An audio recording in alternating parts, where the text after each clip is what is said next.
The views and opinions expressed within the video content found on the Indie Comics Network are those of the speakers and do not necessarily reflect the views or positions of the Indie Comics Network or its sponsors.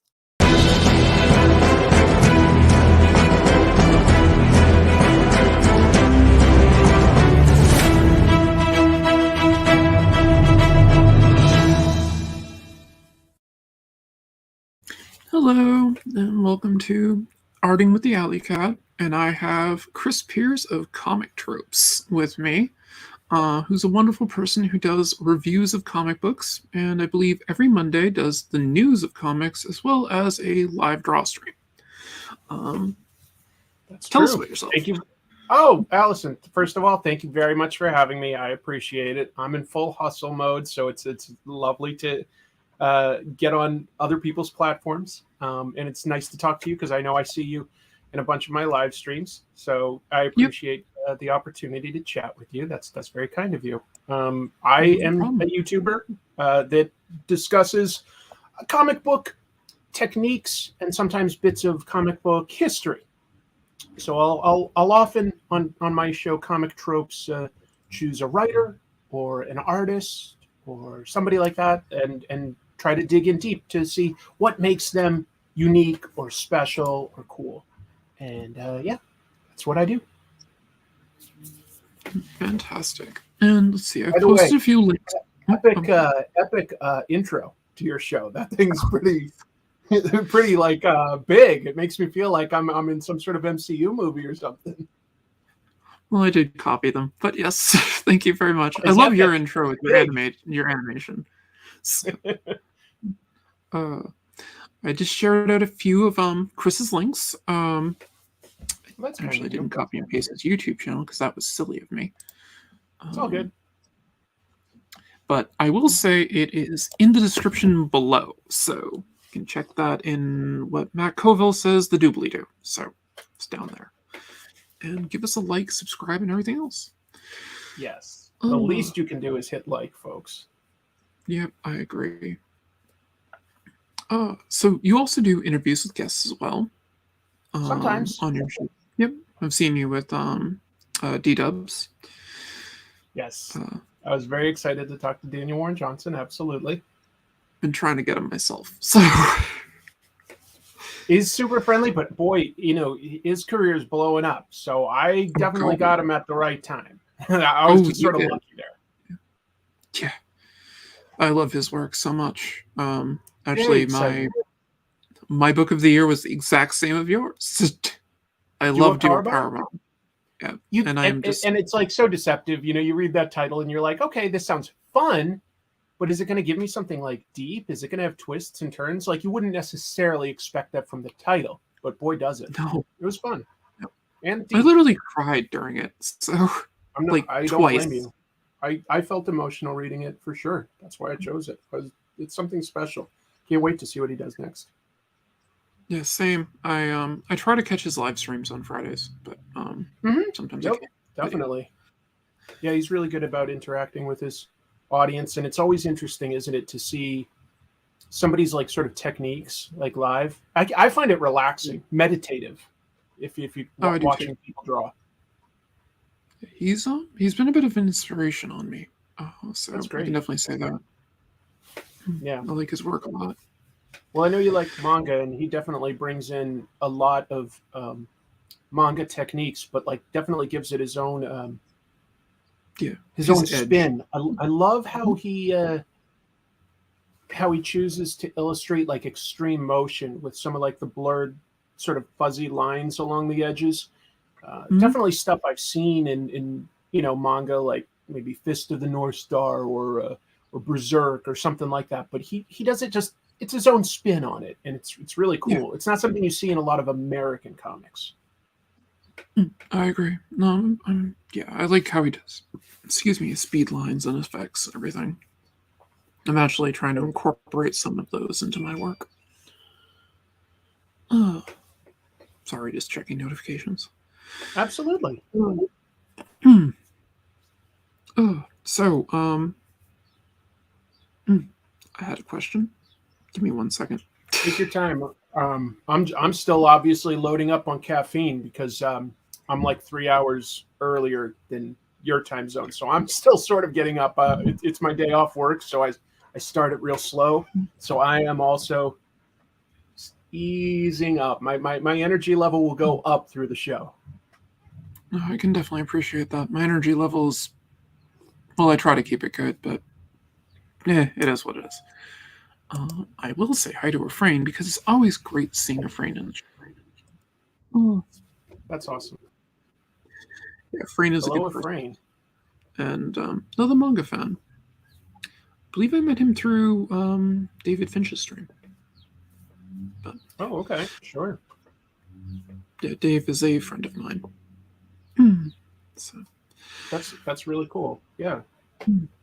So I really liked what he did on Moon Knight. I think is the one I'm thinking of. Yeah, he did a great run on Moon Knight.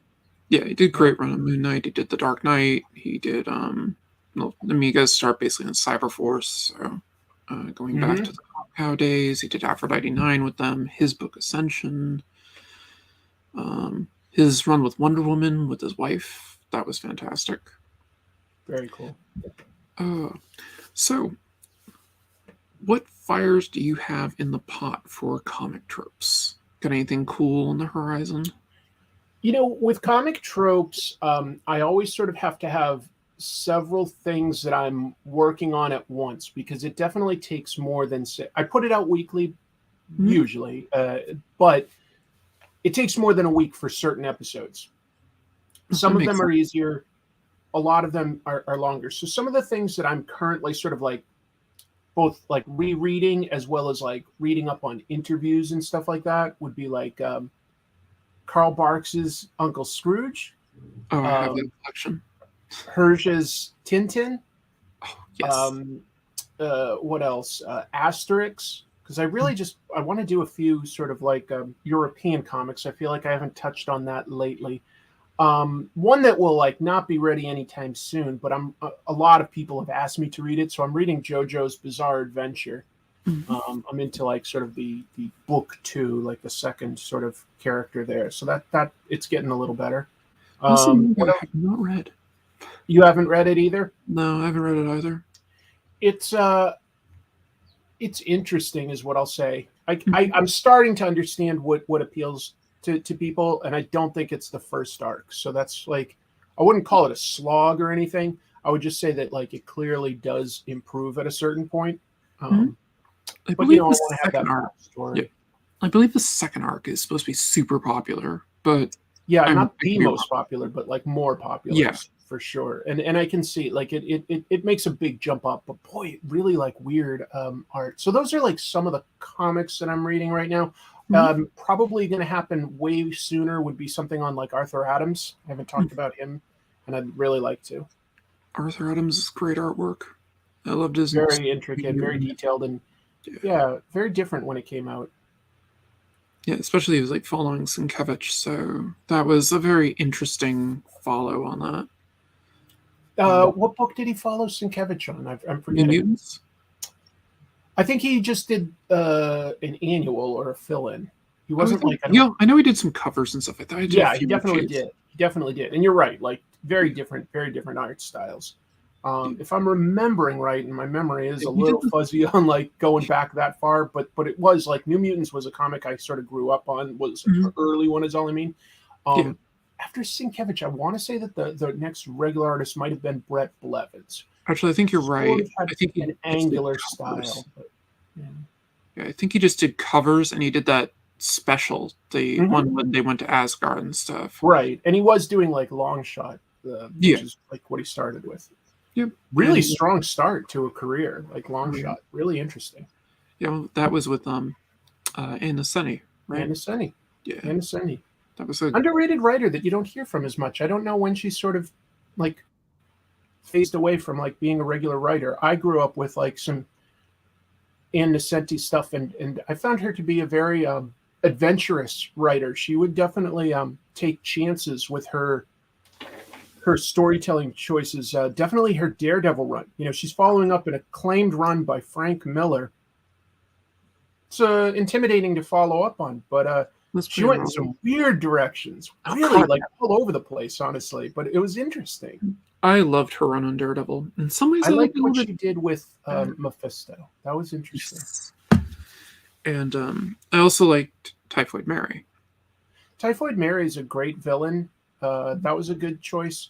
And now that I'm like sort of thinking of it, like having Daredevil, who's like, Catholic, get sort of tempted and taunted by Marvel's devil is like so literally it was a good choice. It's like weird because he's so grounded. He's not the most sci-fi guy. And she has him Right. going up against like Ultron and stuff. It's pretty bonkers.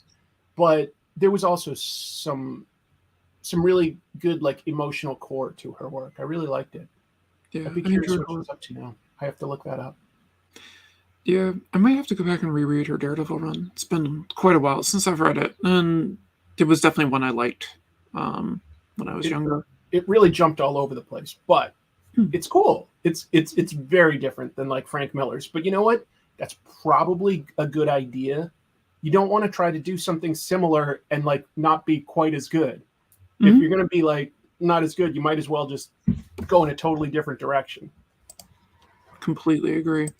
And I'm not speaking about her quality. I'm just talking about following up like a Oh, run like yeah, that. That's following up Frank intimidating. Miller. That's Yeah. intimidating. Yeah, because he had the seminal run of Daredevil. I mean, there's no argument he reinvented the character. So Definitely. I mean, Daredevil's gonna get canceled. So Yeah, exactly. Hmm. I love like runs like that for superhero comics when a writer and hopefully an artist or a writer artist, but they like get a character that's maybe close to cancellation and they just don't have to worry about like tie-ins and crossovers and Yeah. stuff. I love it when they can carve out their own storyline in a shared universe. It's a very unique position to be in, to be able to tell your own story but have access to all these like sort of fun like locations and technology and stuff that's already been established. No, I completely Like agree. more recently, maybe something like Immortal Hulk. That was very Mhm. much its own thing. I loved Rick Remender's Uncanny X-Force. That was a Mhm. great run that That was was a good like, run. its own thing. Things like that. Like I love like a run that doesn't feel like it's getting interrupted by like whatever else is going on. Yeah, that was one of Peter David's complaints when he was writing X Factor. He's like, every summer they cross over and my plot lines go away. Yeah. He's like tried a couple times sort of on like X Factor and it does get interrupted a little bit, which sort of kills the momentum in my opinion. Yeah, because I liked his X Factor a lot. And as said, the super huge crossovers all the X books used to do was kind of annoying, but yeah. I mean, I get why they do it, Yeah. and they do the best they can, I guess, like trying to arrange it. But it's not my favorite aspect. The I big completely agree. crossovers and stuff. I really I like being able to share characters. Hmm. I like the occasional big event, but these days in Marvel and DC, they do like 2 or 3 events a year, which is just It's totally different than what I grew up with. yeah, I liked it when it was like one big event, like for like a grouping of titles a year, and then you had, And it would maybe your usually be in something like an annual at the time, so that right. it didn't like really interrupt the full flow of the regular story. It was nice. Yes, I completely agree with that. Then like you had, I think it was the Mutant Massacre that kind of started off. That was definitely a big one. I sort of feel like Acts of Vengeance was Oh probably yeah, another that's one right. that That like really predated like it. I and it think was a fun idea, well, but it was like around that did time. sort of like cross over all the titles. Hmm. And I mean they'd cross over titles with like Secret Wars, especially Secret Wars 2, Yeah, really. Secret Wars 2 is everything. Secret Wars 2 was not a great sort of crossover in my opinion No. in retro. Like No. fun to be had here and there, but a mess. Yeah. That was it. Yeah, no, I was bringing up Mutant Massacre because it was in more than just the X books, which was interesting because it like hit Yeah. at species of Thor, it Power Pack. Yeah. And I um, think that some of that was because Louise Simonson was writing Yeah. like Power Pack, and Walt Simonson I think was on Thor, and Yep. like Louise was also doing like New Mutants or something Mhm. like that. So Yeah, and so brought them all together. yeah, it was like a little easier for them to move it together. But yeah, Mhm. Yeah, that was it was a good time. yeah, that was one of the first major arcs I read was the Mutant Massacre. It was early on for me too. Hmm. But they hadn't really done stuff like that before in retrospect. Like that was definitely That was like I think that was the first, and then Acts of Vengeance came after. I think I'm trying to remember. Right, because 210 and it was only like about 3 titles that X-Men had at that point. They had X-Men, New Mutants, and X Factor had like only recently started. So like it was still like not as unwieldy as like today. I'd have to double check, but there's probably like 6 to 7 X-Men titles right now. Yeah, because Wolverine didn't even have the solo book at the time. I think he had the miniseries by then, but he didn't have the solo book. But yeah, he didn't have his ongoing yet. Yep. That was where Sabretooth really started to get connected to Wolverine, actually, now that I think of it. Yeah, it was right in the Mutant Massacre, because they had that. Up until then, he was just this, like, Iron Fist villain. I was going to say, he was a swashbuckler and Iron Fist. Like, Iron Fist. It is cool, like, seeing, like, writers repurpose ideas like that. That's the fun of a shared universe. That's the fun of it. I like that aspect. I'll always like serialized superheroes for writers being like creative with other creations. I will always appreciate that. I completely agree. Yeah, that is something that's super fun, and we wouldn't have gotten some of the stories if it didn't happen that way. So I mean, Sabretooth is a quintessential Wolverine villain, so we wouldn't have had that if it wasn't for the shared universe. Absolutely, yeah. It could have just been like a minor Iron Fist villain, like if he hadn't been. But of course, it was Chris Claremont that was writing Iron Fist and John Byrne drawing it, so it made sense that they knew that character, and they probably, as they were using it, going, you know what makes more sense with this guy, and but that's cool. That's cool. Yep, I completely agree. What was the there was another great example of that where a character got like repurposed. Solomon Grundy got repurposed. He was like a Green Lantern villain originally. Yeah. And there was another Marvel villain that got it was Marvel hero. Moon Knight showed up in Werewolf by Night. Oh, of course, and spun off from that. So Yep. we got we got a viewer in there. Hello, James. James, how's it going? For jumping in. Great to see you. So I have a question. All right. You live like in the Seattle area, is it? That's correct. I do. Yeah. Are you from Boston? Like the Boston? I am originally. Any time in Canada? No time in Canada. Do you feel like you hear something Canadian in my accent? Nope. I have a friend who does. One of my fellow Indie Comics Network people, Daphne. And she was talking. It's like, oh, he's got a Canadian accent. I'm like, I think he's from Boston. So, yeah. No, I don't know what that's all about. She's got that one wrong. No, want to go and pocket car properly down here. So no time there. And when I was younger, I might have had a bit of a Boston accent, and I certainly used more like Boston words and phrases. But then college in New Orleans, still a pretty young guy, and like when I'd say like, that sounds wicked cool. You know, like my friends would be like, nobody talks like that. I go, oh, okay, I'll stop talking like that. I still do. I still live in the Boston area? Yep, I live in the Boston area. Oh, that's awesome. Like Boston specifically, or somewhere near there? You don't have to like get too specific. Oh, just south of it. Like, I grew up in this area. I spent some time in Providence. I was working down there for a major telecommunications company that might begin with a V and rhyme with Horizon. But and then I actually worked for WGBH for a while. Oh, that's exciting. Yeah. GBH is definitely one of the bigger PBS stations out there. And I didn't realize that growing up. I just realized that like my PBS like felt like it was growing with me, because I'd have Sesame Street, then I had the Electric Company, and then I had Doctor Who, and you know, like, and as well as like and then like British sitcoms like Faulty Towers. And I'm like, this stuff's great. Like I love the public broadcasting system for some of the stuff that they used to get. Even like in more recent memory, like it was public broadcasting that had Downton Abbey, which I ended up loving. So I'm a big supporter of public broadcasting. That's really cool that you got to work for them. And Downton Abbey is actually a quasi sequel to an old British show called Upstairs Downstairs. Similar idea, I know. Yeah, Yep. yeah. Yeah, I never predates. saw that one though. I have to admit, but I did My get really mother into was Downton Abbey. addicted to it, so I saw a lot growing up of it, and she loved it. And I was always just kind of like, I don't get it. What's this upstairs downstairs? I was like 4. So What do you shop at, like a local comic shop in the Boston area at all? let's see. I do New England comics a lot because That's what I grew up with. I live like 10 minutes from the original New England comics in Quincy. Oh yeah. Oh, that's so cool. Well, the one that's there now, you mean? Well, they moved locations. It was up the street a bit, but Exactly. Yes. Yeah. Oh my God. I wish I had photos of their original location just for like the nostalgia. I've looked online many times and haven't really ever found any. But that was eye-opening as like a little teenager going into New England comics for the first time. I'll be shallow. I mean, what I was into like initially was Transformers, but going into New England comics really opened my eyes to other things. I discovered Ninja Turtles before there was a cartoon, like, you know, and other black and white comics like Usagi Yojimbo, and The Tick, like right when it was coming out.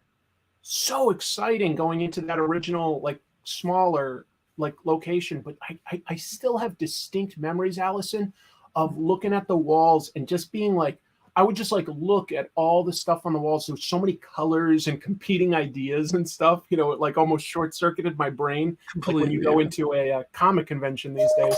1 second. I will No be worries. right back. That is my comic book dealer, so I'll be right back. Oh, Yep. Door to door I'll delivery. entertain everyone. I guess it's just you and me, folks. But I'll just say, like, my first time in a comic book store, I still remember seeing this digital Iron Man comic. Was one of the first comics created digitally. It was very exciting at the time. If anyone is in the chat right now, feel free to like put something in the comments, because if there's a question, I could at least answer it while Allison's grabbing comics of the week. But otherwise, this has got to be like this is first for me, being the guest, like all of a sudden sort of keeping things rolling. But this is fun. Oh, that was quick, actually. Sounds super quick. You got to see what I got. All right, Let's see. I basically just get sketch covers. Oh, okay. More than anything. There is a series in here I am collecting, but I only got the sketch cover this month because I only had so much money. But Liquid Kill, I have been collecting. I don't know Liquid Kill. It is a cyberpunk story by a group called Whatnot. Let's see. The artwork is manga-ish and also Mike Mignola-like. Yeah, I definitely get a bit of a Mignola vibe. So, and one of the reasons why I got it is Kim Jong-gi did a cover for it. And really? Yeah, I got the Virgin the Virgin sketch cover version of it as well. Oh, beautiful! I love his artwork. Yeah, I was lucky enough to meet him like 3 separate times and get some original sketches from him. I've really admired Kim Jong-il's just a completely unique approach to drawing, where he did not map stuff out with like lighting. He would just draw like a motorcycle in fisheye perspective. Just draw it in ink. Amazing. Blow my mind. And it's like, how could this man be so good? I don't know. Like, so, honestly, like, without knowing, I've always assumed, you know, he was somewhere on the spectrum, but like that it was an advantage for his art style. That I don't know. You know, he definitely thinks differently than the average person. Oh God, yeah. Beautiful, beautiful artist. Oh God, I love his stuff so much. Loss last year. Yeah, no, that hit me hard because I was thinking about trying to go out to New York Comic Con because I wanted to see if I could meet him. And then I heard he passed like on his way basically, and I was like, he did, and I went and like one thing I will credit, you know, Reed Pop for was they didn't just like not have his booth or sell it to somebody else or anything like that. They kept up his name and stuff, and fans put flowers and sketches and stuff as tribute to him, and that was beautiful. Yeah. On my second channel, Pros and Cons, sometimes I make like little videos going to a convention, and I did one for that year's New York Comic Con, and so there's some video if people are curious what that looked like.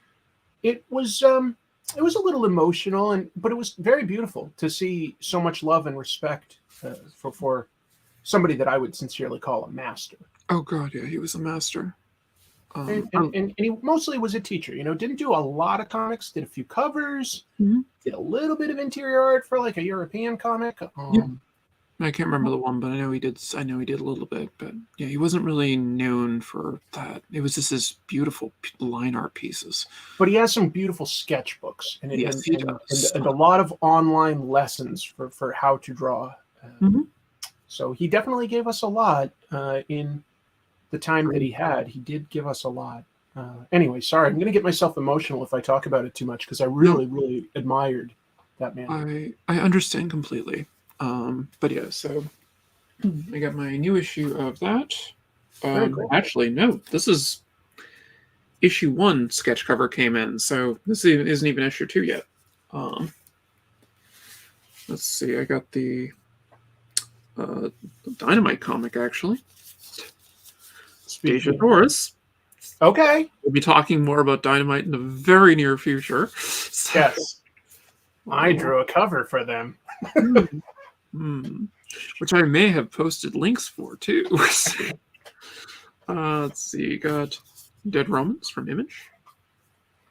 That's from Image? Yep, Image Comics. Came out this I don't week. think I know that one either, actually. I don't know a lot about it. New? But yeah, it's brand new. It's number 1. Art's pretty cool so far. Wow. Yeah. I mean, you glimpse at that and you can't help but think of 300, but it's obviously its own thing. Yeah. Yep. It's very, this like flipping through, it's very kind of 300-ish. Probably going to read this one. And Exo Manowar Unconquered. Which I've always had a soft spot. And so obviously you said you get like the sketch covers. What do you do with those? I draw on them and then try to sell them. So I've had you draw on them yourself. Got it. Yep. Oh yeah. Yeah. You draw those characters, or you draw your own characters? No, I draw their stuff. Just figure curious. if somebody wants to buy Exo Manowar, I'll draw Exo Manowar. Yeah, that's like really cool. I have some X-Men stuff that I've done. Let's see. I had a Joker cover. I did a big picture of the Joker laughing on it and stuff, and that sold pretty quick. Some Wolverine ones I did. I was planning on doing an Ant-Man on one of my shows, but my MS kind of killed that, and I still have to go back and do it. But I was going to do it the day Ant-Man came out, the new one, but I was asleep in bed. So, I understand that. I've got a wife and a mother-in-law with MS, so they definitely take different forms, but I'm very familiar. Yeah. Kudos to you for powering through when you can. I definitely try. It's hard, but I try. I try not to let it get me down. Good. I hope you're on some medication that's sort of like keeping it where it is. Keeps it stable. I'm on a good medication for that. I will definitely say. That's nice to hear. I'm sure you don't want to derail the whole thing. I just wanted to like say I hope you're dealing with it well. Yeah, I don't have a problem talking about it with people. I mean, it doesn't really bother. I mean, it is what it is. And I just wish we knew more about it. That's all. I just really wish we knew more about it. Same. Oh, cool. It's my bestie. Laurie's here, baking cookies. Well, Laurie, if you're making cookies, you got to bring enough to share with all of us. Yeah, definitely. Yeah.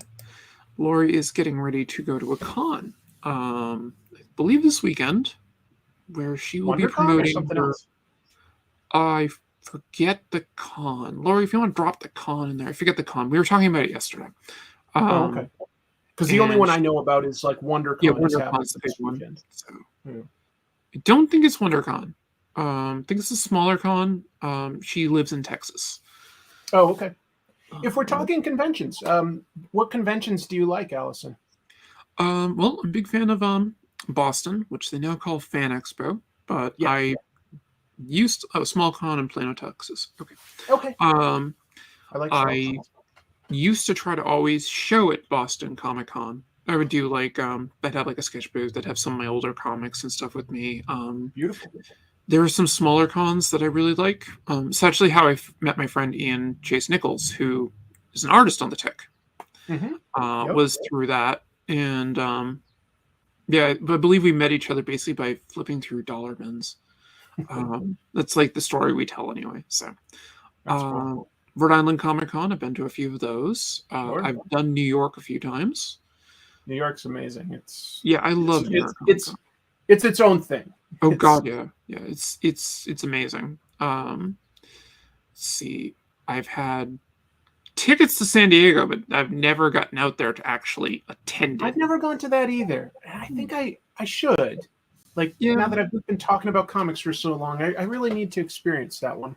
The same. I need to get out there for it. But I mean, if I go out there, I need somebody to like push me around in a wheelchair and stuff. So, yeah, I can understand that. I mean, it's a huge convention center and lots of people, so I totally understand that. Yeah, and I don't walk very well, so right. Have you ever gone to any of like the smaller cons? You're on the East Coast, so you know what. New York has like Mocha, or Bethesda, Maryland has SPX. Like I love some of those smaller conventions. Just curious if you've ever gone. I have gone to SPX. I've also gone to Space out in Ohio. Yes. Space is amazing. I love it. I need to get back there. That's so cool that you've gone to those. Yeah. There's one up in Maine that I've done. I don't think I know the main one. It's a small press one. And what was it? It's where I met Jeff Smith. Oh, very cool. And Love Bone, Wrestle. Amazing. Oh, I got, what was it? I brought a bunch of stuff to there that he signed for my Bone things that he got. Razzle was in production at the time. Okay. When he signed it. So I had my main Bone book out. And he signed it to fellow Toonhead. So that's so nice. Oh, we got the French macaroons going again. Oh, look at that! Based on lemon pistachio, very embedded strawberry shortcake. Oh, that sounds delicious. Yes, Laurie. When we go out there, you can push me around. I completely concur with this. I mean, that's ideally what you want, is like an excuse to like be with a friend when you're at a big convention like that. Oh God, yeah. It's also safer. But what was it? I've also done a bunch of RPG shows like Gen Con, Origins, Total Confusion out here. I am big into RPGs. Like I love doing RPGs. I've got a friend that just launched one through the what's it called? Savage World system. Ooh, that's a good system. Yeah, it's called Street Wolves, and it's been doing very well. I'm really, really, really proud of my friend. So, yeah. I appreciate that. I appreciate that, Laurie, because had some friends they've tried some things. So that's a good friend. Really friends. Best of friends when they try to kill you. So yeah, those are I've been to like more of the bigger gaming conventions than I've been to New York. New York is definitely not a small convention. It's like I think you could even argue, at least in terms of people, it's bigger than San Diego. Yeah, like it's got more capacity. Bigger. Yeah, it is technically bigger because the Jacob Java Center is just bigger. It's a big convention center. Yeah, and they even like as big as it is, they still have like overflow events at like nearby hotel ballrooms and stuff like that for screenings and special panels and stuff like that. So it's a big thing. It's overwhelming, honestly. And I've gone to all of them since the beginning. Basically, I skipped one during the pandemic, but yeah. Oh, yeah, I can respect that. The first one back. But... I've also been to PAX. PAX East specifically, which is going on this weekend, actually. Oh, is it? Yep. It's a big one. Yeah, that's I like to refer to that as LineCon. Yeah, because I That's went to what a you do? PAX West once with a friend of mine who, a lot of people out here in Seattle like happen to work in the video game industry, which is kind of cool. But Go figure. But yeah. so we got. He was like, he just invited me to go along, and it was cool. It was very cool, but so much of it was centered around playing like a demo or something like that on a game, and the lines were huge. And I'm just not super patient for lines. It has to be Same. something I really want. Yep. It's just not my thing. So I just, yeah. I waited in line for Overwatch. Okay. And then other than that, I just hung out in the indie game area. Yeah, that's definitely more intimate. But that's why I like we were just talking about, like I asked about smaller conventions, because Yeah. I love SPX, for instance, because SPX is amazing. I feel like I can have a conversation with almost every person as I go down the table, and I don't necessarily feel the same sort of pressure to buy. I will buy stuff, but I don't feel the same pressure. And you even get like to have intimate conversations with some of their bigger names. I got to meet guys like Harvey Pakar or who's the congressman that wrote March? I'm really bad at names, Allison. I know who you're talking about. That's terrible that I'm all of a sudden forgetting. But like the guy that wrote March, I mean, huge civil rights leader, like a lot of amazing history. Got to meet him and met like Brian Lee O'Malley, like early on when, what do you call it? Scott Pilgrim was coming out. So it's a really nice convention in that regard. And I'm sure that stuff like Space and Mice and Ape and all that are similar. Well, Mice is a great con. Yeah. Mice is a really great con. Yeah, I like that stuff. Yeah, it's a great one. There was another one I was thinking of. Oh yeah, I've also done Anime Boston. Sure. It's kind of my wheelhouse in certain ways. It's actually where I discovered Copic markers. Copics are pretty fun. I was at the first Anime Boston, and I was just like, what are these? Yeah. Expensive, but very, very fun. My pocketbook because they hates blend me. so well. Yeah, my pocketbook hates me. Utterly hates me. They're very expensive. Yeah. Well then, I do want to give you some promotion stuff. Okay. So let's take a look at. 1 second. Set it down to a different tab. And actually, I'll throw it onto my Wacom. Be a bit easier. And I'll share out my screen.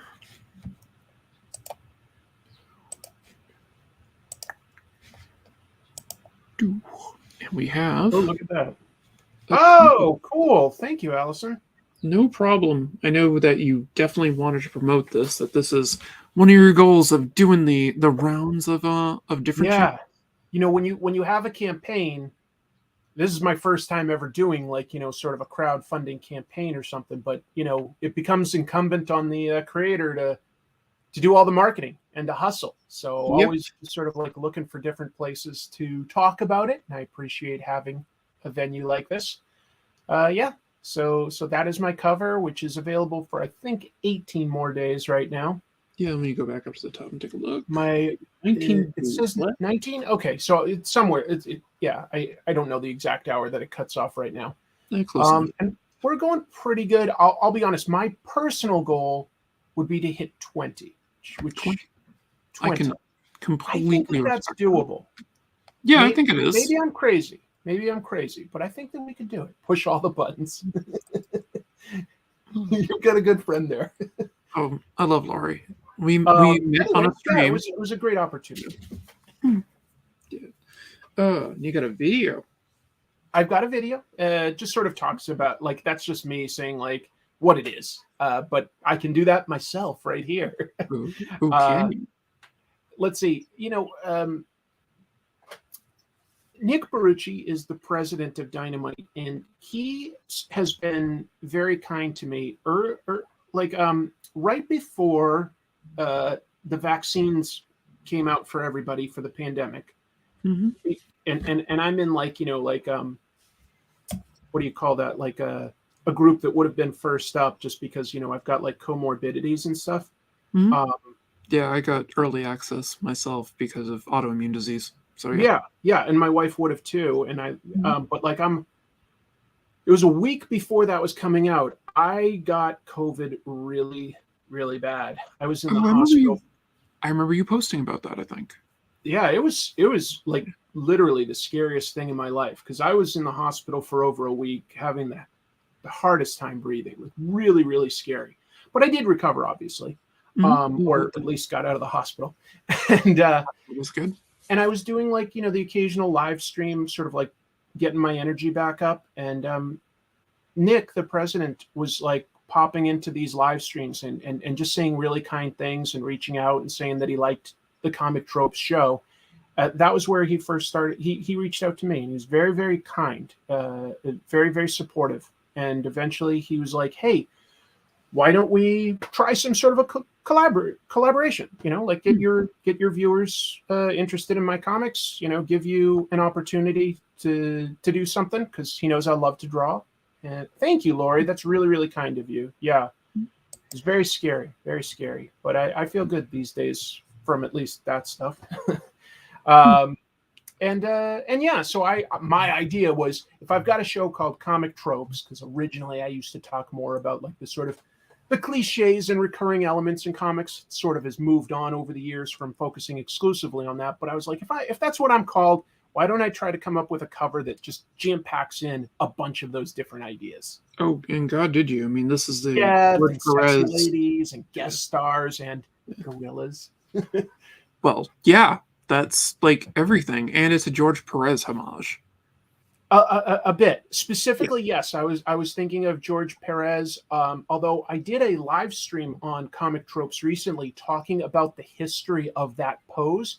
It is based on a famous sculpture by Michelangelo called La Pieta, and comics has actually a very long history of using that pose. Oh and yeah. So I'm sort of like trying to build on that history, but specifically, yes. Like the first time I noticed it was George Perez, and I've got a little like after in the credits there. I do say like after Perez and Byrne because I was gonna say Byrne did it too. that I was looking at.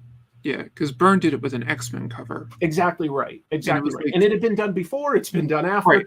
But those were the two that influenced me. So I wanted to put that after. I was like, let me make clear, like, you know, an homage cover is also, a comic trope. So that's what I was going for. Yeah, that makes perfect sense. But yeah, I know the statue you're referring to and everything. Yeah, yeah. That was really fun, actually. Like, it's not like a typical sort of like documentary sort of episode, but it was just me pulling up all sorts of covers through history that have like homaged La Pieta. Well, that is definitely very cool. Thank you for letting me plug it, though. I really appreciate it. Literally every sale makes a big difference. I think that I can like hit this goal, like literally like onesies and twosies of sales are the things that I'm like sort of getting now. Cause I think like my most engaged viewers, a lot of them have already jumped on it, but now I'm just sort of trying to make sure, you know, what's tricky, Allison. And I know you said that you're thinking of doing a Kickstarter soon, but when you want to promote this, you've got like social channels that we've all like sort of nurtured and built, and like we've got like, you know, some really engaged people.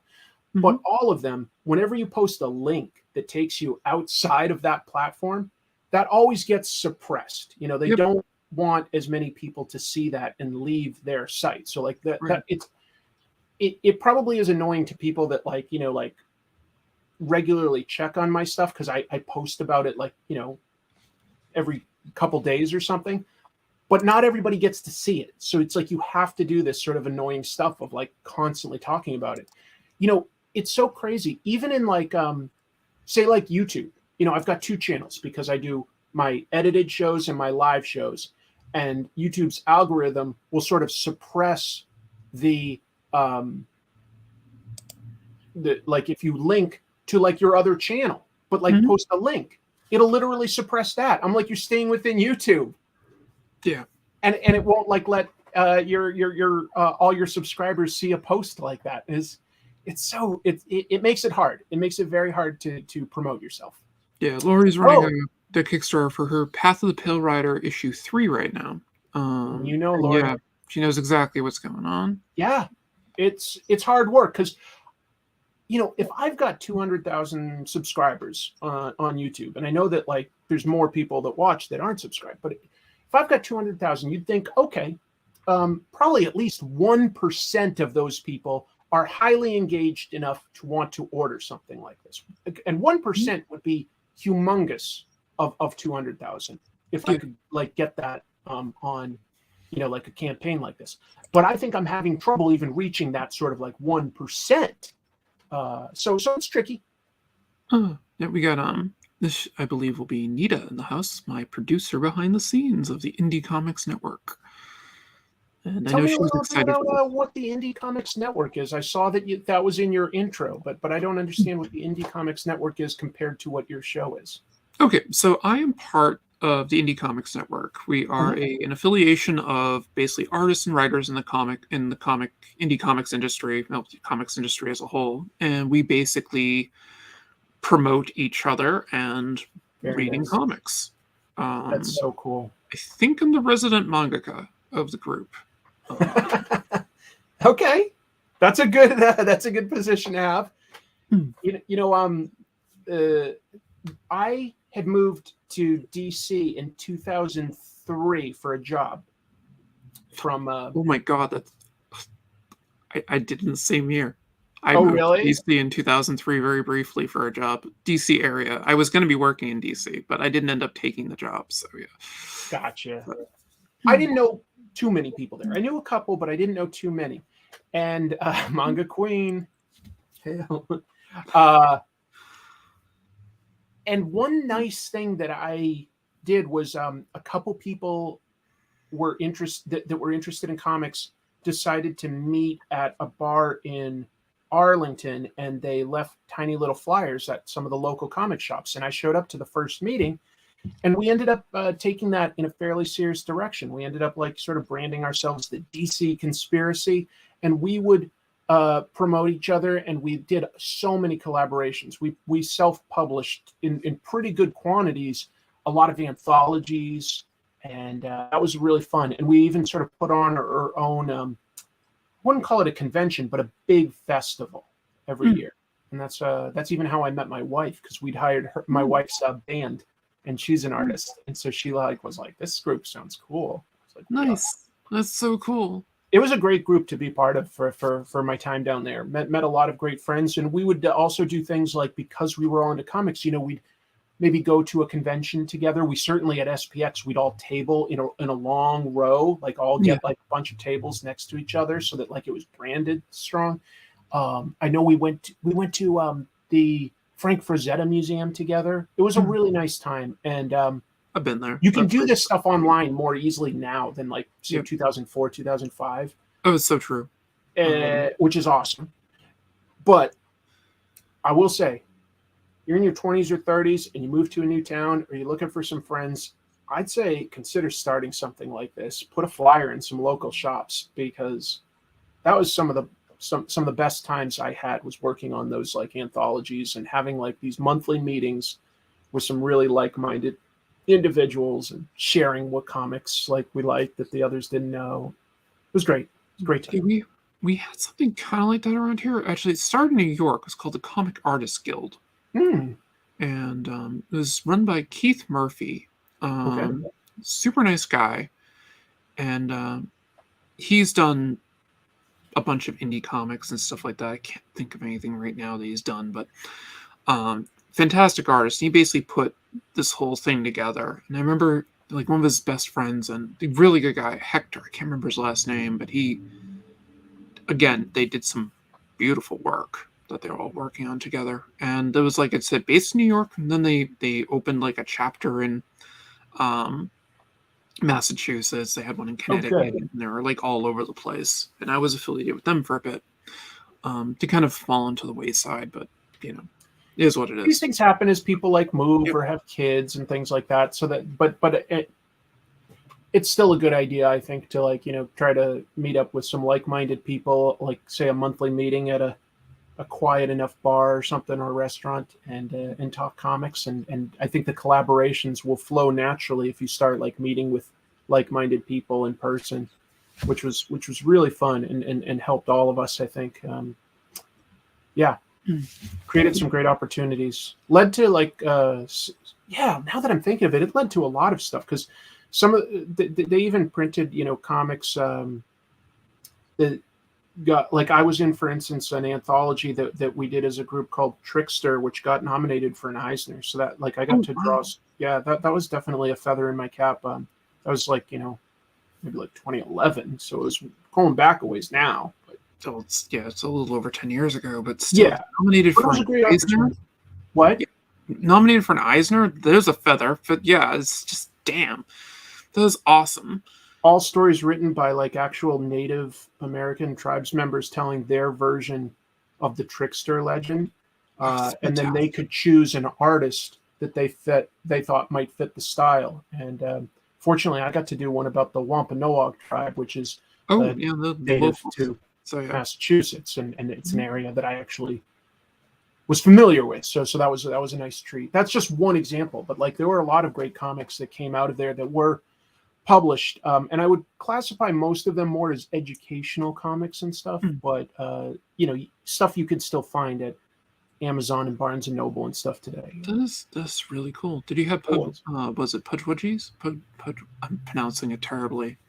They're like the little kind of goblin things from the Wampanoag legends. This one was about I forget his name now because it's been like 12 years. I might. It was about a guy named Masha. It was sort of like a giant that would provide like whales and stuff to the people to eat. And I can't remember the name of the trickster now off the top of my head. I'm just bad at names, folks. That's all it is. We forgive you. But yeah, Trickster, if people are ever curious. That's a book I'm definitely proud of. I assume I only illustrated like 8 pages out of like some 200 plus page. Yeah, but the fact that it was nominated was definitely flattering, and it won some awards from like libraries and stuff like that. So that's nice too. I'm assuming somebody did Nuisha and things of that nature. So, the Coyote Trickster. So yeah, yep, definitely. But a lot of great stories in there. Okay, I want to take a look at your campaign for a second here. Sure. So we got, what was it, 4 covers? 3. Well, 3 versions of the same art. Oh, wait, excuse me. I think the 4th one might be sold out is all. You can have the regular cover, the Virgin where they take off the logo and everything, so there's more space.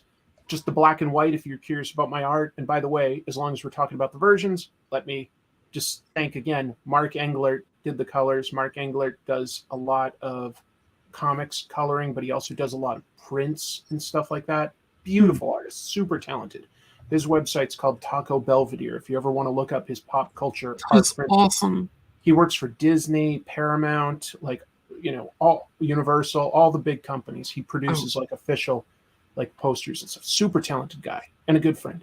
And then there's a remarked version where I'll do a sketch, but I only put out a very small amount because I know my audience isn't humongous, and I didn't want to be like, yeah, I'll do 100 sketches, and I sell 5. I can appreciate that. And see. So then they have a bunch of other sort of Vampirella related stuff. This is, for instance, the cover I'm drawing is on issue 6 of a 6-issue Vampirella Year 1 comic. So if you don't know Vampirella, you could get issues 1 through 5, Virgin or story stuff like that. And they've got physical. Written by Christopher Priest, who's done some excellent stuff. Yeah, he's done a lot of stuff. Oh yeah. He's been in the industry for ages, obviously. Yeah, he's been around for a while. Then you got the 6-foot door poster because everybody needs a sexy Vampirella. Yeah, I don't think anybody's bought that yet, but it's just there in case a huge Vampirella fan wanted to get some more merch. Ooh, art of Jose Gonzalez. That's pretty cool. Jose Gonzalez, super talented. Not Yeah. everybody knows him, but I bet that they know like the They super know his famous art. Vampirella Yeah. cover he did. Oh yeah, they know his art if they know it. If they don't know him, they've If seen you've ever seen Vampirella, you've probably seen his cover. Yeah. Art of Vampirella, mystery set, five Dynamite trade paperbacks. That could be fun. You even got Barbarella and stuff. That's a good value. I mean, they're going to give you more than $40 worth of comics with that. Yeah, that's really good. All 3 signed. Got to get my hand in fighting shape for this. Yes, you do. Then you got the metal cover, and it's the Virgin is the metal cover. Yeah, that's pretty cool. And the CGC. Yeah, they'll just like get it authenticated on their end and everything. It's kind of cool. And that's the remarquee cover. Oh, there's one left. Okay, so there's one left where I'll do like a little like head sketch or something tiny on it. Then you got the retailer stuff. Art and some statues. Yep. 5 marquee pack. The statue, and you're sold out of your sketch will vary. Remarquee. Yeah, that's like we did 5 of the remarked covers and they sold out right away. So I was like, okay, I'll do 5 more, and we've sold, I guess, 4 of those apparently. That makes sense. Well, that is definitely worth it. I mean, this seems like a fun Indiegogo. I hope so. You know, the Dynamite is really running the campaign, and that's a little pressure off of me.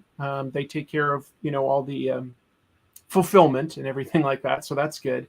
I'm just I did the art and I'm trying to promote it like heck. I will say look, with Indiegogo, shipping outside of the USA can be pretty high, and I get that, and it's something I'm now aware of. If I ever do another campaign, I'll definitely look into whether there are options to make that more friendly to my viewers that are abroad. I know I've still got some supporters that were willing to pay, the shipping, but it's not cheap once it gets outside of the USA. It's really expensive. It's just how Indiegogo works, unfortunately. Something for me to look into. I had a friend who worked in. She actually owned her own shipping business. Up until fairly recently, she basically it's hard to compete against UPS and Amazon and stuff. I can only imagine. So she closed down the business and now works a different job. But yeah, she had a whole thing up like what the prices were, like this big map, and like what the general prices were any place you would ship. As soon as you left the continental United States, it got crazy. Yeah, it's tough. It's really tough. Then she just had places she's like, don't ship there. Like Brazil, don't ship there. Really? Yeah, it's pretty much, it's like, you better get insurance on this, because once it goes there, there's a high chance they'll never get it. Early on, relatively early on, when I was doing my channel, I used to give away these little gachapon prizes. Yeah, the little spinny thing that we drop. Yeah. And that was fun. A lot of them did go out of the country, and boy, was that expensive. So at a certain point, I was just like getting burnt out, like just going to the place and spending maybe $20 to $30 to send like a $1 prize. And it was like it was nice to like I could afford it, and it was worth it for the engagement and stuff. But I know at least 2 or 3 of them did not reach their destination, and I'm like, I don't know what to tell you. I'm not like Amazon, you didn't pay for it. I don't have a way to like sort of make this right. I'm sorry. Yeah, and yeah, it is what it is with that stuff. But definitely give us a follow, and somebody buy his comic. No, I'd appreciate it. His comic. If it does well, I have to imagine it could lead to other opportunities, not just for me, but like, they might be willing, or other publishers might be willing to reach out to other, YouTubers and stuff. I know that others have been done. I'm just saying, like, the more successful it is, the more likely collaborations are likely. And I think that that's a fun thing. I think that this is a fun opportunity. I definitely agree. No, this type of thing is really cool. I like the fact that Dynamite's basically like, draw Vampirella. So, I mean, I loved it. Yeah. very, very fun opportunity. I'm very grateful for the opportunity. I had a good time coming up with that. Yeah, it's definitely a fun. I just love how you have like all the tropes with it. Trying to, but I didn't want it to be too crowded. Like there's probably more, but I also was like, well, let's still have a clean design. Yeah, I mean, just having the gorilla, that's just perfect. I like drawing like gorillas and monsters, so that was just like that was for me. that part was for me. Oh, I love it. Yeah. Have you thought about trying to do a regular book? Nita? Yeah, not as an artist though. I don't think I love drawing, but I'm kind of slow. I'll also say that like drawing a pinup or a cover is a very different skill set than panel to panel sequential storytelling. I think that I've still at this age got a lot to learn in terms of how I would approach that. But I love writing. So I've got a lot of ideas that I would love to still make as a comic as more of a writer.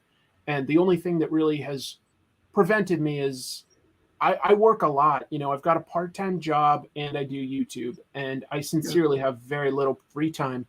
But if this, I told my friend Randy, who's done a bunch of successful like Kickstarter campaigns for his comic, Bullet Adventures and Sensational Swan, some really nice all ages friendly comics.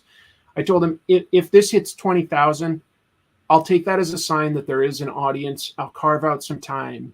I'll because it's justified. You know, I'll maybe I'll take some vacation time or something, and I'll just knuckle down and bang out a final script and do it because there'd be an audience. So that's something I'm watching too. I'm going like, you know, this is just the cover. It's not like I'm doing the whole comic. I'd probably have even more engagement if I did a whole comic, I think. So that's something I'm thinking about. I would love to write a bunch of stories that I've got like, you know, like synopses written down. We'll see. Let's see. Is that time of the show where I like to do my pull list? Oh, right on. And what you are reading. Okay. So let's do it. All right. Do you want to go first or do you want me? Why don't you go first so that I see sort of how you do it, and I'll try to not take an extra long time with mine, for instance. All right. Don't worry about it. You can take as long as you need. All right. So let's just do that. Okay. So I'm going to be going with Battle Angel Alita. I picked this up yesterday, actually. It's the deluxe edition hardcover, and I believe it has the first 3 manga volumes in it. I love this series, and I collected it when they were doing it as floppies back like in the 90s. It is by Yukito Kishiro, and it is, well, now it's also a major motion picture right now that James Cameron produced, and I think Robert Rodriguez directed. But this is the like one of the first major story arcs of it, where we have Alita, who was originally known as Gum. And there was also a what was it? An OVA series that come out, also called, it was just called Battle Angel, back in the 90s. And it was an adaptation of this manga. I always wanted more. One of the cool things about Battle Angel is that the series as a whole is it's about the life of the character. That the first few issues of the manga are basically the childhood of Alita, and how she becomes like kind of who she is, and how she starts off as like a bounty hunter.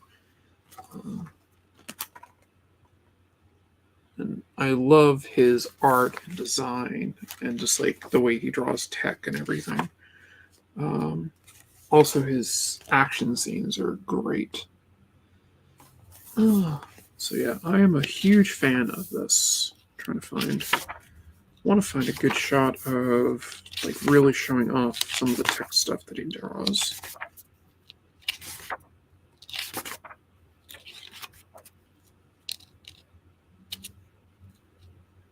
This kind of works. So we can definitely see that we got some technology that he's beating up and stuff like that. And then we got, there's like Alita over here in the corner. And there's some stuff in the background. And just kind of falling off of the pile of cars. But yeah, this is such a great, great manga series. I highly recommend it. It is super fun. And if you're a fan of the cyberpunk genre and just like good action, shonen type things, this is a great manga. I highly, highly recommend it. Then I will exit out. That's actually a manga that I have not read, so that was fun to see some of the art in there. I did see the movie on a plane, and it was better than I expected it to be. I like the Like, movie. honestly, the trailers had not really hooked my interest. I thought it looked weird, and then I saw it on the plane. I was like, "Oh, that was actually a pretty darn good movie." I don't know how close it is to the manga though, since I haven't read it. It is close at points. They took some liberties and they kind of combined two of the storylines. Because they combined like the second story arc where she was participating in that roller derby. Yeah, I like that though. Yeah, I did too. That story arc is incredible. Okay. And that's basically where she kind of moves on from being a bounty hunter. It's Okay. It's very, very, very, very cool. And I'm Well, I'll have to like put that in my like to read list. Edward Norton was at the end. I was just sit down and watch that movie again. I watched it once. And I liked it. I thought I wasn't going to like it because of like the digitally, like it looked very weird at first, like how big they made the eyes. Oh yeah, But I think they toned it down in the final version from like the original trailer. I think they did change it a little bit, but that is actually an aspect of the comic too. Is that her eyes are bigger than everyone else's? Oh, it is. It is not just manga style. Right. She is supposed to be, a cyborg. Yep. Okay. Yep. So that is basically, you see other cyborgs and they don't have eyes like her, but she's different. She's also like a battle model, so right. Battle angel thing. But I like that. I mean, You too. big eyes, like imply, a greater openness to the soul, a little more like emotional and stuff like that. So I guess that without reading it does sound like there'd be a thematic reason to give her that. Yeah, it definitely goes over her innocence and like she doesn't have any memory of her past and all that. So I can see some parallels, the cyberpunk and the memory loss with definitely Masamune Shiro's Ghost in the Shell. So I see some similarities with the idea there, but that's not a bad thing at all. No, it's not. I love Ghost in the Shell too. Yeah, pretty awesome. I'll probably be doing that in Akira at some point. So Akira, one of my favorites. Just one of my favorites. The level of detail in Akira is mind blowing. Kadoshiro Otomo is just amazing. If you like sort of cyberpunk, this is not quite cyberpunk, but it definitely is like some of the underpinnings that became that. Like, have you ever read any of the original Astro Boy stuff? Yep. Yeah, I feel like some of those ideas later evolved into cyberpunk, but like it wasn't cyberpunk, but it involved into it. And what about? I agree, Lori. It's a special one. What about, have you ever read Naoki Urasawa's update, Pluto? Mm-hmm. Oh, so good. One of my favorites. I think they're doing a Netflix series of that. They are, and it does not look bad. We've got Cat. Yep, this is Hobbs. Hi, Hobbs. He is the symbol of Alikat. Got it. Yep. His brother is sleeping on my bed. My cats are only just turning 7 months old. They're Bengals, so they're pretty wild. So they're not allowed in this sort of room where I produce this show. They love knocking things off shelves, and I don't want that in this one room. Yes, that's the causality game, or the testing gravity game. So, yep, still works. I've got some stuff this week. All right, let's see what you got. I'm gonna put you in this. I don't have to show everything. I'll just show like a couple that I was excited. I haven't read this yet, but I do. So far, the first 2 issues of Swamp Thing Green Hell were pretty special. Written by Jeff Lemire, art by Doug Monkey. It's set in like a near future where, plant and animals and death are all like trying to wipe out humanity, and Swamp Thing is like this force for good for keeping humanity alive. It's a unique position to put him in against these things that he's traditionally aligned with. But it's a pretty bleak future, but some rays of hope. I would also say that this one's pretty fun. Blue Book, if you like X-Files and UFO type stuff, James Tynion and Michael Avon Oeming are talking about UFOs, but they really are telling like a story with real life people who and retelling their stories of what they claim they've dealt with alien encounters. Those are two that I recommend. And then like I'll recommend one last one that I don't think everybody's hearing about. Marv V, hello. Damn Them All is a really cool comic. We're only on issue, what is this, 4 or 5? I gotta double check. Oh, it's already up to issue 6. So we'll probably be getting a trade soon. You can see the creators there. It follows like this lady whose uncle taught her magic, and her uncle is very much in the mold of sort of Constantine, like a real bastard in a lot of ways. Well, and magic is very dangerous, and the people that can wield it best are not necessarily like the smartest. They're just like the ones that can look for loopholes the best. Specifically, when her uncle died, he cast a spell because he knew he would be going to hell. He cast a spell to cast all the devils out of hell so that he would hopefully have an easier time down there.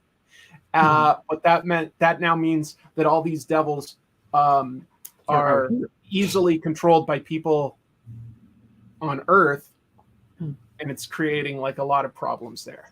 That sounds really cool. I might have to check that book out. Very cool. That sounds if you like like Constantine, it's got some similarities. I love Constantine. Yeah.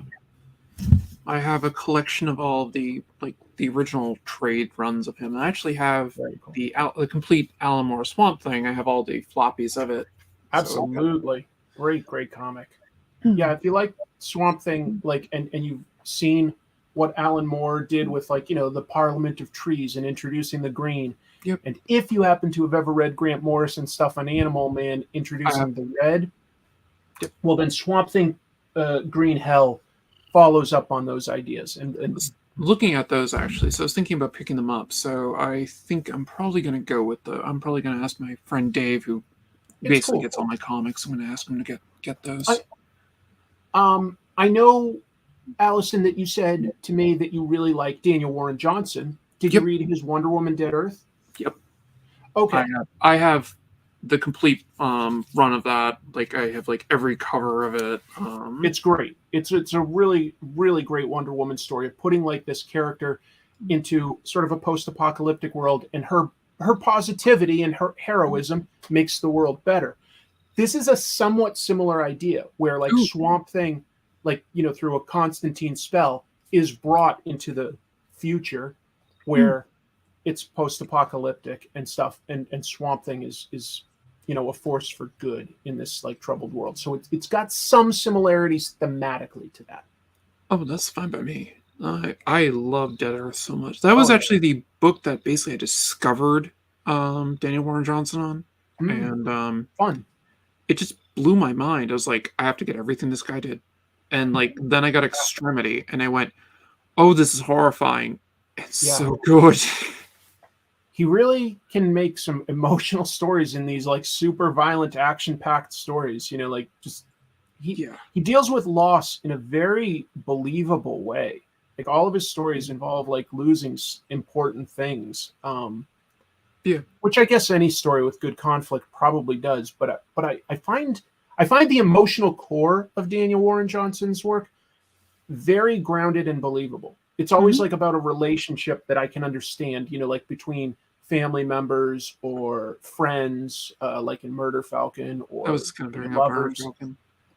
He's always got like an emotional core, despite how wild and bombastic some of the action or monsters or whatever sci-fi or supernatural threat is out there. He's got something very, very real at the core, which really just makes it work for me. Yeah, it was his Murder Falcon. it's just this concept was just amazing, and Yeah. you're going with this whole thing of like this kind of washed up lead singer guitarist of a metal band, and as he's basically kind of trying to get the band back together thing going, and then the kaiju show up, and it's just like, okay. And when you're reading it, you're like, okay, that's the hook of the story and everything. Yeah. And you get to the final sort of issue, and you're like, oh, it's actually sort of been about something else, something very real, and, and dealing with something very sort of like sad and traumatic. Yeah, it's pretty amazing. He seems to have this thing with me that he's literally made me cry a few times, and Murder Falcon's one of the ones that did it too. So I've been talking him up since I discovered him, because I just think, as far as creators today, he's definitely one of the most exciting. And I feel like while he's definitely growing and people are discovering him, because he hasn't done, say, like Spider-Man, Batman, Superman, he's still like flying under a certain radar. I think a lot of like the people that work in the industry want to work with him. Yeah. And I'm fine with him doing all creator-owned stuff if that's what he wants to do, because his ideas are great. But there's still more people that will discover and learn how amazing he is. Yeah, he did. Let's see. He got to start doing a webcomic. Yep. What was it called again? Space Mullet. Space Mullet. Space Mullet. And it's still all up online. You can go and read it, and it's a lot of fun. It is. It is. There's a lot of like talent on display right from the beginning. Yeah, and then you got like he was working with Dark Horse, and he was doing a few series with them. Like he did one with like a trucker thing that was Ghost Fleet. Yep, and then he did another one. I can't remember the name of it, but he wasn't really into it. But I know. He talked about that in the interview that I did with him, and I can't remember off the top of my head what it was, but he did say that it sort of burned him out for a while, and he wasn't super into like it. And I think that pushed him to do more of his own writing as well, which is proven to be a good thing, because then he did Extremity, and Wonder Woman did Earth, and Murder Falcon, and do a Powerbomb. Beta Ray Bill, do a Powerbomb. Beta Ray Bill was so good too. That was excellent. That was so good. Beta Ray Bill was good. Again, a very emotionally grounded story about a crazy alien-looking guy, like dealing with Norse mythology and space and demons. But there's something very relatable with it. The thing I was going to bring up, though, that he did, and it was utterly amazing. Like, I posted this to Facebook a few times. Usually when it comes up as my memory, it's like, my dream is to draw Star Wars as good as Daniel Warren Johnson. And his little mini comic, Green Leader. It's heartbreaking, and it's awesome. And it's all about the two pilots from Return of the Jedi that you see briefly that basically take out the Executor. Yeah. When they take out the Super Star Destroyer, and it's their final story. And it's and it's silent, and the action is incredible, and the emotion is strong. It's good. Yeah, it's so good. And it's free online. You can just go and find it. It's free online. I think he'll do some more like that. I think that like when he wants to sort of like recharge his batteries, basically he told me as much in person at the last New York Comic Con that like at some point he thinks he'll probably do another small Star Wars story that's not meant for like print, is just more for him, that he'll like maybe put online for free. Something, and I can't wait to see what he does. He definitely gets Star Wars. And hey, like I am so glad that he's making comics, because that's what I love, right? That's my favorite storytelling medium. But if I was Lucasfilm or somebody even higher up at Disney, I would look at that and go, oh, let's hire this guy for storyboards and creature designs and pay him a lot more than a comic book artist makes to come up with, like the storyboards for Andor season 2, or like the next trilogy or something like Mandalorian, whatever. Like, I want him to stay in comics. I hope he does. But if I was one of those guys, I would be like, here's tons of money, just make nothing but Star Wars for us. Because this looks good. Old Man Skywalker is another one that he did. Very cool. And that was a very, very cool thing. So, sort of an alternate take on Star Wars, where Luke isn't necessarily a Zen master so much as just a total badass. Oh yeah. Yeah, he's Yeah, it's really good. I highly It recommend is. that one too. Again, free online. Free online, and if you go to like one of his tables, he often has small print things of that and like some like wrestling comics and stuff like that. So he has some unique stuff that you can get in person. Yeah, I have no problem like just hyping up we're creators that we like. we're like so fanning over him. I fangirl It's over him fun. all the time. It's so fun.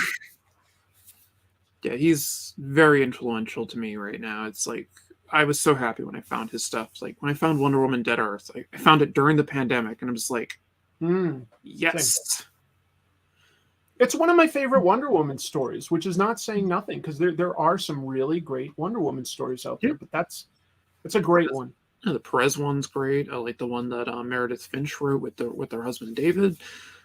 I kind of have that one.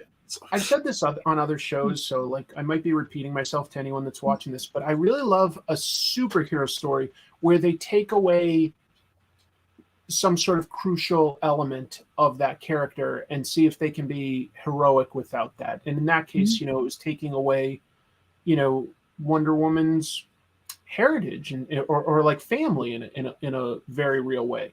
Yeah. And she still was willing to protect others and be positive in a really harsh, ugly world. And that was nice. So I like that. I like stories where like, that you take something important away from that character and see if they can still overcome a challenge. You're jumping my lap again, aren't you? Fine, that can be your choice. You got a friend. Yep. Oh, he's my old man. That's great. Yeah, he's like I love cats. 12 or 13 now. Yeah. Yeah, it's funny. When I first had him, he was this big. I told you I got like 2 kittens, and like when I got them, I could fit them both in one hand. They were just these tiny little balls. Mm-hmm. And now they're like just sort of small cats. They grow pretty fast initially. Yeah, they do. Yeah, the other ones. I have a picture of my other one. I had it was like a Star Wars game for the PlayStation or something. That it's the one where you could put like the little toys on it and play it, like the amiibo things or something. Okay. And the box they had, it was a fairly big box, and there's a little hole in it. I have a picture of my other cat with his head coming out of the hole, looking around me. It's a tiny kitten. I love it. I gotta post that again sometime. So darn cute. Oh, but there's lots of cute animals that don't always make good pets. Like I think that raccoons and elephants are really cute, but I wouldn't want either as a pet. It's be difficult with the elephant, especially cleaning up after it. I would not like that's the uncute part, but the way they behave is cute. And raccoons are awesome, but they have opposable thumbs. I know, it's crazy. Like you see them like grabbing things and like spinning grapes or trash around, and they're very human. Yeah, they're super cute. And the what was it? The urban raccoon specifically is the next animal that they believe will evolve to have sentience. I hadn't heard that, but okay, I'm fine with that. Yeah, they can't do worse than us. No, but yeah, they're both terrifying and awesome simultaneously. And red pandas are super cute. I love red. Very similar to looking to a raccoon in a lot of ways, but yeah. That and the tanuki. Oh yeah, raccoon dog. And if anyone ever wants to see a really interesting movie about the tanuki, I highly recommend the Studio Ghibli film Pon Poko. Okay. You will never look at a Ghibli film again in the same way after watching it. Love Ghibli. It may traumatize you, but not as much as Grave of the Fireflies will. So. I still haven't seen that one. I've seen a lot of Ghibli stuff. I've been to their museum. I still haven't seen Grave of the Fireflies. I think I put it off because it looks like it will emotionally like make me hurt a little. So I sort of sometimes I put stuff like that off for a little. The ending will make you cry. I just need to brace myself for that. It's a film that I recommend everybody see once. My father years ago had said to me, he's like, "Why do you watch all these cartoons?" And I'm like, because they're fun and they have like emotional resonance. And like I was watching like The Princess Mononoke at the time. Oh yeah. And he's like, okay. He goes, well, I don't think a cartoon could do that to me. And I'm like, challenge accepted. Yeah. So I brought up my fan sub. This is before there were DVDs and such things. And I popped in Grave of the Fireflies and made him watch it. And I saw a grown man cry. There you go. Absolutely. Yeah, it is interesting how and people think that about comics too. You know, oh, like a comic can't, like that. Those are for kids. It is interesting that we've got this Western stigma for comics and animation. Yeah. I sincerely think, and I don't have a way to definitively prove this. If I was getting a PhD, maybe I'd do a thesis on this. But I really think that the comics code in like the late 50s, I think that stunted the growth of comics. I think that, it put a lot of pressure to create content that was aimed at like younger kids, where otherwise, a lot of the genres might have catered to growing audiences and might have led to a little more depth. I think it really stunted Western comics in a way that you don't see the same in like British comics, French comics, Japanese comics. You don't see, like you see that like a lot more acceptance with adults because the material was always allowed to grow with an audience. Yeah. Yes, they were, Lori. I remember reading your issue 1 and going, oh, we're going there, are we? Oh. What's the comic? Plug it again. Path of the Pale Rider. I highly recommend it. Okay. I know the storyline for the most of the series because I've consulted a bit with Lori on a few things. She also asked me about trying to get some of the science right and some of the later stuff, which we have to go over still. My background is in astrophysics and computer science, so rocket surgery. Basically, yes. And I've had another science YouTuber on my channel to talk about things as I was drawing and stuff. My friend Tim, who goes by the Dapper Dinosaur. Very cool. But yeah, he knows a lot more about biology than I do. So, but yeah, so brain crash.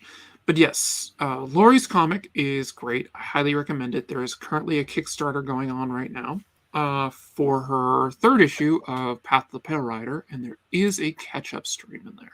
Well, that's really impressive, Lori. Yeah, I'm actually going to plug it. Let's see. I'm just going to go to Kickstarter. I have my digital copy of issue 2, but I don't have the physical yet, so I haven't actually read issue 2 yet. Not Path of the Panther. There we go. This thing just started Monday, and she's 94% funded. Damn. Wow. Well, that sounds like just good planning in terms of knowing what budget you need to hit and getting the word out early. That's impressive. I'm helping her craft a nuclear disaster. Should be fun.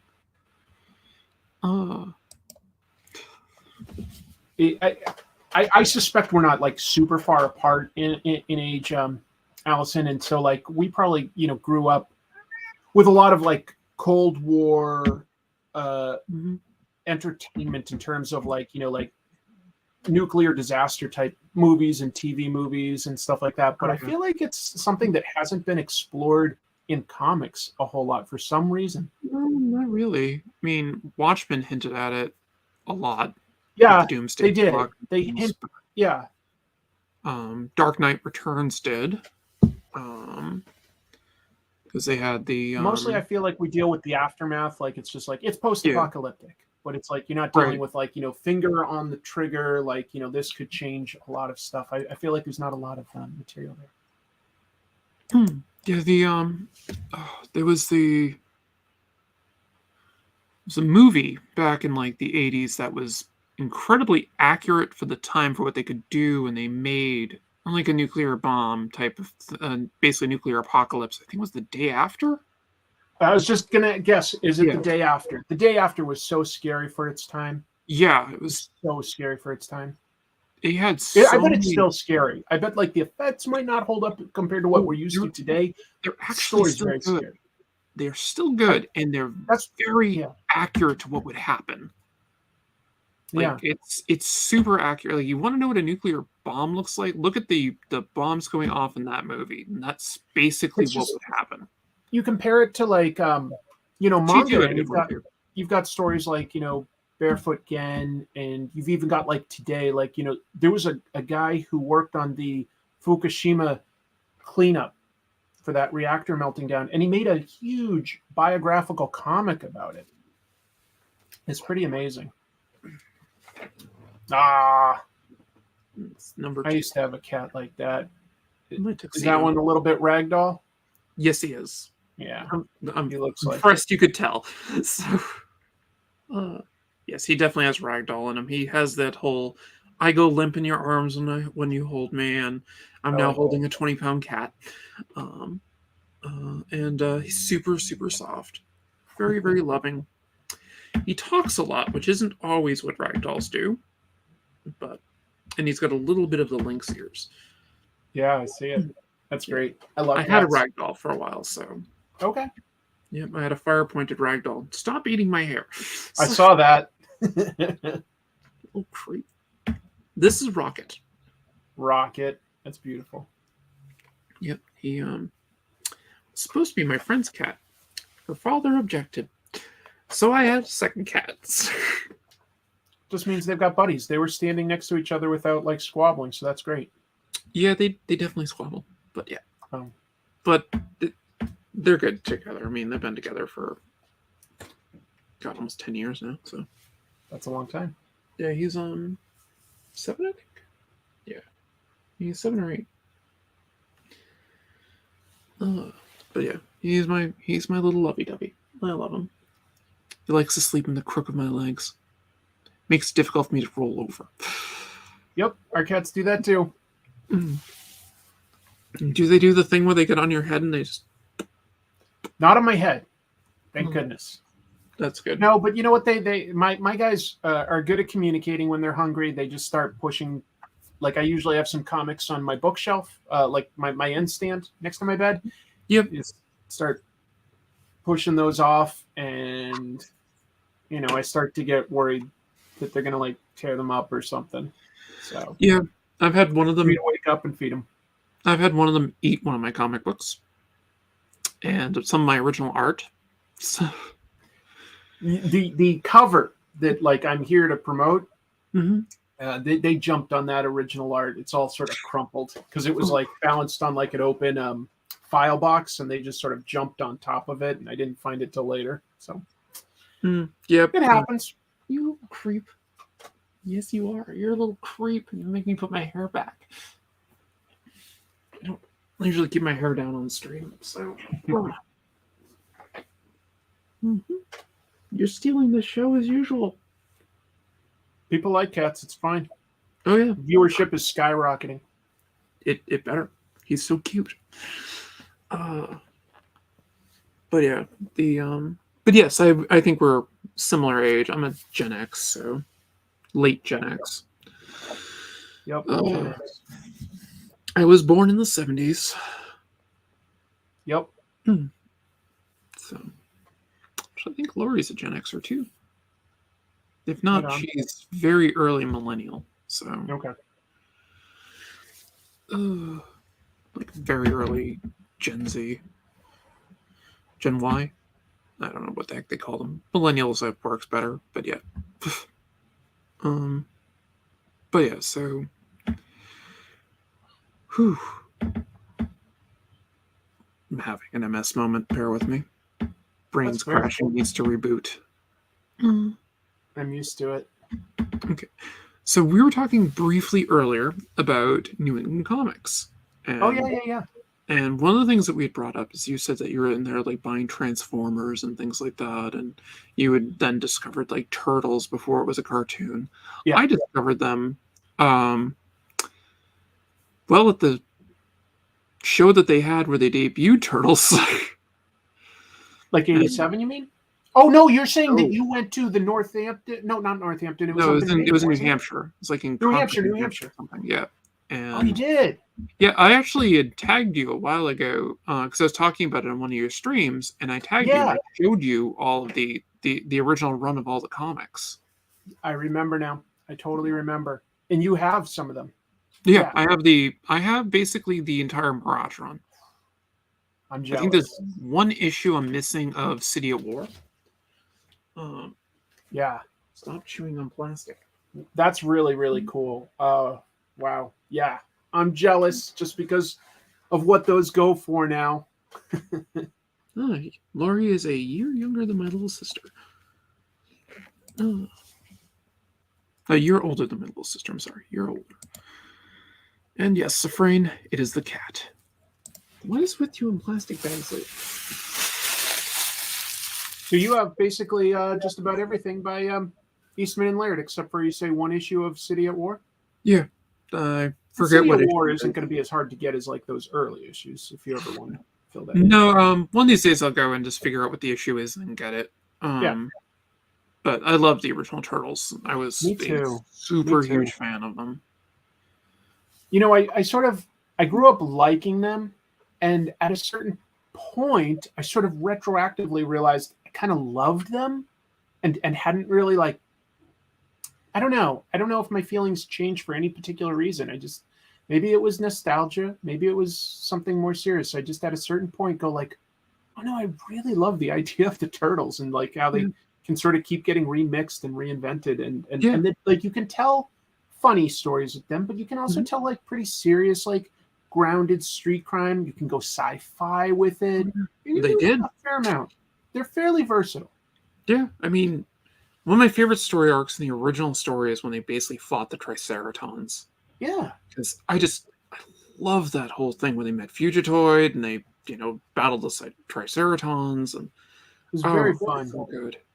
Yeah, they were doing everything, time travel and going into space and stuff, and then like recouping at like a barn in Massachusetts is all over the place, right? And then like pretty soon, like just a few years in, basically, as soon as the cartoon started and the merchandising, like Eastman and Laird were so busy that they didn't work on the comics as much directly, and all of a sudden it sort of became more of an anthology title. Yeah, which had like a lot of interesting ideas. Oh yeah. But it was a little confusing when I was that young because I was just like, there doesn't seem to be like a continuing. Right, it wasn't a continuing story. It was just like whatever person was doing it did the story at the time. We didn't really get a. We had Return to New York, which was a canon story. Yep. And then you had basically City of War after that. Yeah, everything else have like almost like 3 arcs that they did. Yeah. Like the initial storyline, Return to New York, City at War. That was pretty much everything that Eastman and Laird did together directly on this. And there's a lot of like sort of fill-in stories, but some of them are interesting. Some of them are really interesting. I remember very vividly several of them. These days, one that I'd love to reread, but you have to get the original floppies because it was a story by Rick Veitch with like a leech that like sucks the blood off one of the turtles and becomes like this huge monster because he gets the mutant gene in him. It was a great villain. It felt like something very authentic to Ninja Turtles. It was a fun story, but of course he retained the rights to that, so it's never been reprinted in the trades, which would be a fun story to reread. And I haven't reread it for a very long time now, and I don't have those issues anymore because I sold off all my comics a long time ago. Oh, I didn't know you did that.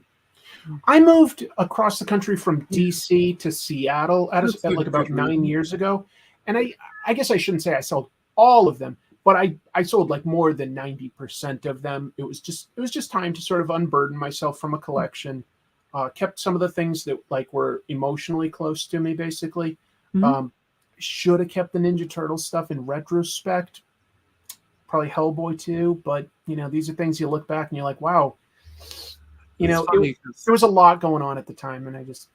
Those were some of the books that I kept when I sold the majority of my collection off. I kept the Ninja Turtles. I kept my Hellboys. I had really wish I did. my Next Men, like, 16 or whatever it is, the first appearance of Hellboy. I kept that. I kept my Alan Moore Swamp Things. I kept my run of Sandman. Kept my I was Iron pretty Fist ruthless with what I was like unburdening myself with. I was pretty ruthless and just sold it off. And I sold Yeah, my look- run of X-Men. And I Yeah, had yeah. 1 through 400. that's impressive. That's super impressive. Like especially those early ones. Yeah, had really really long runs of X-Men, Spider-Man, Batman, because that's like the stuff you sold sort my of Spider-Man read run, first too. when you're young. So like that was the Yeah. longest stuff I had. But there's about 30 long boxes I sold. That was close to basically what I sold. It was a crazy amount of comics that basically built up over the years. And my brother gave me all of his, so That's cool. even bigger. Yeah, my Moving- twin brother was like, Moving them was never fun. no, it wasn't. It was getting to the point where it was unwieldy enough that I wasn't easily able to just like flip through to find a back issue. I just wouldn't do it. I just sort of go like I've got it, but I wouldn't be reading them. So yeah, That was I one don't of the mind reasons that I let it go, but I miss a couple things that I let go. Well, I kept like of the X-Men stuff, I had doubles of certain ones of them. Like, so I kept Days of Future Past. Oh, good. I love that storyline. And I had trades of a bunch of things too. So that worked out for me because I was like, I'm going to want to read the Dark Phoenix saga again. Well, I have the trade. That's fine. So, I kept the trade. I get it. I had the 3 trades that made the Frank Miller run of Daredevil. So I'm like, all right, I have those. So I can read those. And I had all of Sin City in trade paperback. Very cool. So I was like, yep, I got all that stuff. So then I kept like all of Battle Chasers because Joe Are you Mad. excited that it's coming back? Yes, I am very excited. It's about freaking time. I don't even care that it's not Oregon. Yeah, what's a 20-year hiatus? That's nothing. It's manga does it. Why not? So, I mean, Hunter x Hunter is coming back. So I think that was on a 5. That wasn't a 20-year hiatus, though. Yeah, nothing. 20 years usually doesn't come back. I mean, I don't think anything has taken that long of a break. I don't think No. anything has. no, it really hasn't. But it's fun thinking about it. 2 or 3 years. Yeah. God, I am looking forward to it though, and I can't remember his name who's drawing it, but I like his art. Like I've seen his Yeah, it's like a crafts. pen name. I forget. Yeah. Yeah, I've seen his World of Warcraft stuff is great. He definitely has the feel of Joe Mad. So Yeah, it's not Joe Mad, but I saw it. Yeah, it's somewhat similar. Yeah, steampunk type medieval fantasy. Now I look back at it and I can sort of like understand a few more of the influences that I wasn't picking up on when it was originally coming out. Like his main guy with the Garrison, sword, Garrison, yeah, Garrison. Yep. It's clear at least one of the influences was Guts from Berserk. Maybe not the main one, but like visually, there's definitely a lot of Guts in there that I just Guts didn't from know about. Berserk and Cloud Strife. Yeah, that's in there too. And there's somebody else that I'm not remembering right now that's sort of similar to Guts. But anyway. Yeah, there's another person in that he definitely got influence from. So that's kind of cool, like, to learn these things as you go on, and you sort of can come back to comics that you like and hopefully appreciate them on another level. That's what I hope I can sometimes do with my show, where I'm like, cool, if I'm introducing something new to people, great. But maybe they've already seen this, and I can hopefully give some of them a different angle to appreciate a storyline on. That's what I'm hopeful for when I do my show. Like, what was it that I was thinking? Oh, it was another Joe Mad thing that he was. Yes, you're hungry. I know. You're breathing. He's always Creator Round you're talking about? Yeah, there was something else I was thinking about with Joe Mad. Like it. Oh, right. Critical Role had Garrison and Red Monica in it in one of the recent episodes. Oh, did it? The cartoon series. I was just like, they're background characters. I'm like, is that Garrison and Red Monica? And I literally had to back it up and watch it. I'm like, it is. That's cool. So I thought that was funny that they cameoed in there. It's like, For sure. That's cool. And I believe that it's been confirmed that yes, that was Garrison and Red Monica, that they were fans. And Joe Matt had done some art for Critical Role, so it kind of made sense that they stuck his characters in. Oh, I didn't know that. Okay. Very cool. Yeah, he did some like. I knew he loved posters. video games. I didn't know that he was into tabletop stuff as much. I don't know how much tabletop stuff he does. I just know that he did some art for them. That's really cool, though. Mike. Oh, thank you, Michael. Yeah. Mike is a friend of mine also. That's great. I'm sure he's a fellow New crossover. Englander. Yeah, fellow New Comics, Englander. So, yeah. at least Western comics, is a very small group. You do not have to go too far to know somebody. That's There's very usually true. only like 2 people between you and anybody else. At most. Basically, yes. That is very true with comics. Like Even if it's very, somebody you very don't small community. like, there's not many people between. So I always try to be fair and kind to everyone because you're not far away from anybody else in comics. I had a general rule when I was kind of like when I was getting out of high school and stuff like that, was not to be an asshole. Just be nice to everybody. Revolutionary idea, Allison. And just see where it gets me. And I have a lot of friends because of that. And it's That's just there's like very few people I would say that I don't like. And like people like that I just don't bother associating with. So I think kindness takes people very far. I really do. Yep. I try to be nice to everyone. That was my rule of thumb, and it got me pretty far. I have a very good friends network because of it. Beautiful. Which helps because being disabled sucks. So I get great parking though. It's the benefit. Then it's all worth it. It's so worth it to have the front parking spot. Of course, I went to Barnes & Noble yesterday to buy manga, and they were both the spots right in front. The handicap spots were already taken. I was like, damn it. I had to drive around for a bit. It didn't take me long to get a close spot, but I was just like, damn it. Yeah. Oh, well. So, Barnes & Noble sure has become an easy place to get a lot of manga. Not everything, I have to admit, but a lot. There's a good place up in where is it? It's Kenmore Square. There's a great shop up there. It's been there for as long as I can remember. When I was taking classes at the old Art Institute of Boston, it was there and all that. Very cool. And they just have walls of manga. Gotcha. I like that. I've got a place up in downtown Seattle called Kinokuniya, which is a Japanese bookstore. Japanese bookstore. They used to have one of those in Cambridge. Yeah, and they keep a really healthy selection of manga in both English and in Japanese. Japanese, yeah. That is where I got... me ages to read Japanese. Yes. I generally just try to read the hiragana on it and muddle my way through the kanji. Forget the kanji. Like katakana is fine. Hiragana okay. If I can go as slow as possible. Kanji, oh my god. Yeah. But you know what? Like I have a really good acquaintance, Zach Davison, who does translation for manga as well as writing, and he says, like, even in Japan, like most people only know a certain small amount of kanji. Yeah. Was that a question? I'm sorry, I didn't. Oh yeah, that was a question from Michael. He asked, Oh, I see. have you been reading any manga lately? A lot, actually. A lot. I read My Hero Academia and Chainsaw Man. I read Fist of the North Star right now. JoJo's Bizarre Adventure is one I'm also catching up on. What else? I'm reading a lot.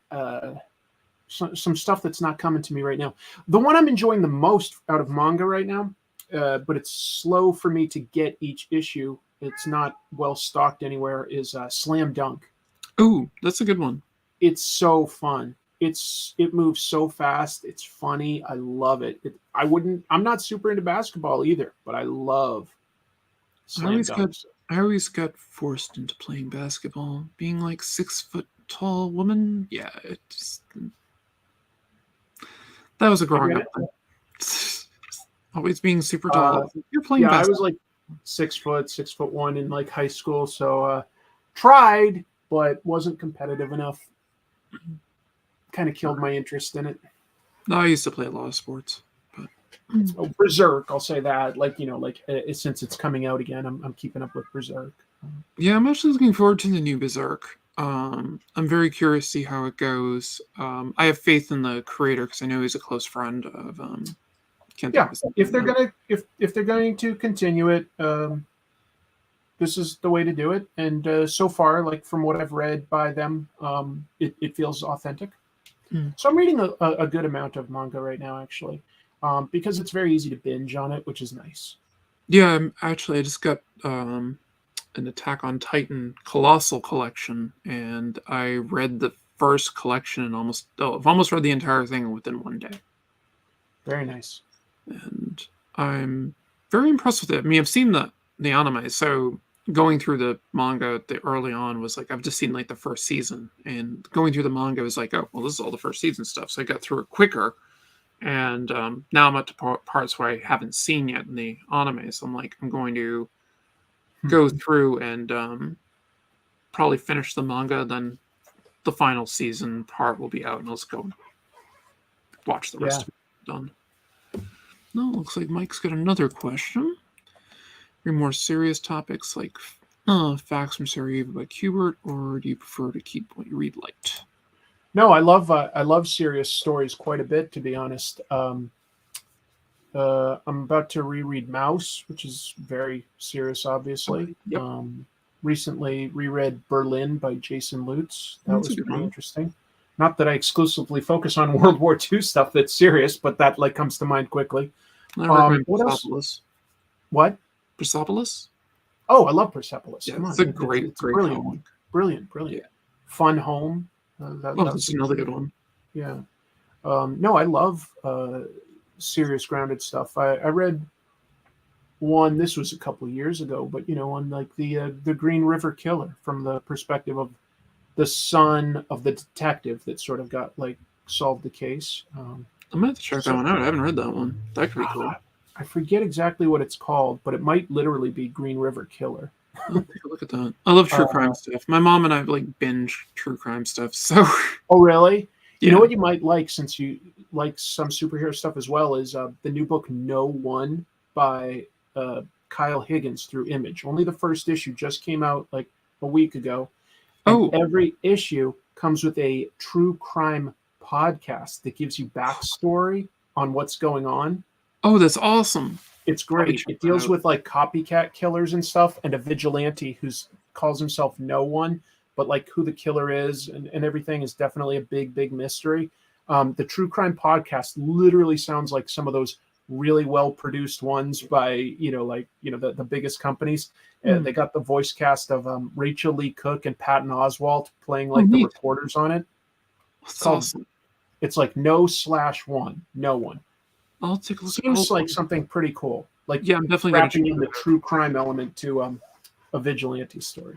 I'm definitely going to check that out. I appreciate that. Yeah. I might be able to get my mom to read that. If nothing else, at least listen to like the 30-minute podcast that's out so far. I'll definitely check that out. Yeah. It's funny with comics, and you're mentioning again, like it's like you're reading Transformers and stuff like that. Yeah. The comic that kind of got me into comic books is surprising.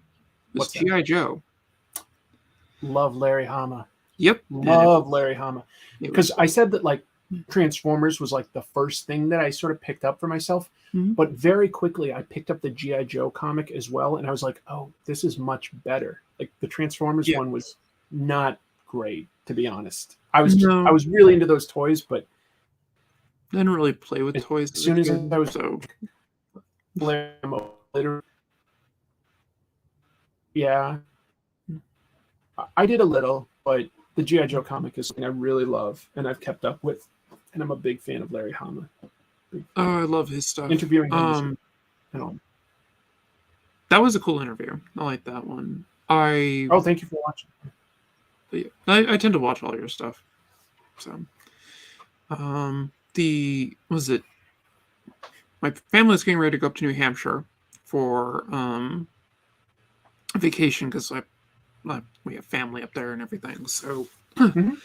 it's a long ride. It's like a 3-hour ride, and we'd stop off at the convenience store, and my dad would be like to myself, my brother, like, go grab comics, That's so and cool. so I would go and look, and I read more than he did, and I would just go through and I grabbed like everything, and there was this cover that I saw, and it was a GI Joe comic, and I'm just like, the cover just attracted to me. It's number 21. Oh, well, you couldn't have started at a cooler place in a lot of ways.